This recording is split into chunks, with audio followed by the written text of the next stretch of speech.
Welcome back to This Old New Guitar. Well, here is what our Luthiery class that meets every Thursday at 10 o'clock is working on. Now, this Luthiery class we've been doing for, I just looked, I thought it was, a couple of years. No, it's been five years since we've been doing this. Actually, it's been over 5 years. So it's been a lot of fun. And it all started, like I mentioned, that I wanted to build octave mandolins and invited my friend to help join me, and his son came along. So we had a father, son, and myself, and then we would just work on these instruments, and we ended up building 4.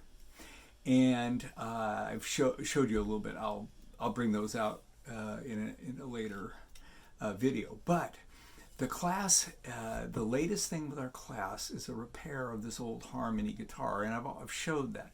But I have the neck to prove that it's a Harmony, and I do believe this old Harmony here, it was made, I believe, in the late 50s, early 60s. It has no label. It's got some number stamped in the inside, but nothing, but no label other than the headstock. And the headstock is this, and it says Harmony, and it says a nice little iris, or what is that, fleur-de-lis on the headstock. And of course, I showed earlier how bad of a shape this was, but we've got the neck started to be fitted. It's just in there right now. We've got some shims that are starting to work. You know, it's a dovetailed neck, so it was we've steamed the neck to straighten it out, so it's looking pretty good. We've fixed a lot of the cracks that were in the waist, on both sides of the waist, and in the F hole there were some cracks, and then there were holes all over this guitar, like there had been holes were screwed in. So I know there was a pick guard, but up above there was a bunch of screws. So I don't know if why was there 2 pick guards? I don't understand, but it had a lot of holes, and we filled all those holes in, and we are going to do colored super glue to fill those in, level them, and then we'll respray the sunburst.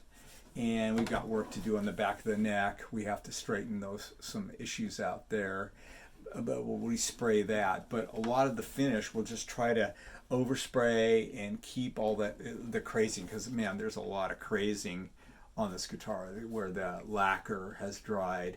But man, again, distressed look to me is attractive, and so we'll try to keep a lot of that. Some of it we can't, because we have to refinish some of the top, so we'll lose a little bit of it. But so that's where this is at with our class, and it's going along pretty good. Now we're going to remove about a 1/16 of an inch at the heel of the neck, down here at the heel, right here up. So it'd go from a 1/16 to 0. And that'll give us the neck angle, so that the action will be useful, because that's the problem, is the action was horrible. It's just way too high. The neck head, of course, all guitars are, the head stock comes forward, and then it becomes unplayable. So anyway, so the classes, that's our new thing right now, is this project, and it's moving along. So we'll get that done, and then we may start working on other instruments also. I've got a couple of instruments going, so I'm always doing that. But I think the 2 students, are friends, really. They have other things that they want to do in mind. We can jump into them and see where that goes. So anyway, so this is the latest project for the Luthiery class, and we're just having a lot of fun doing it. So just thought I'd share. Thank you again for joining me.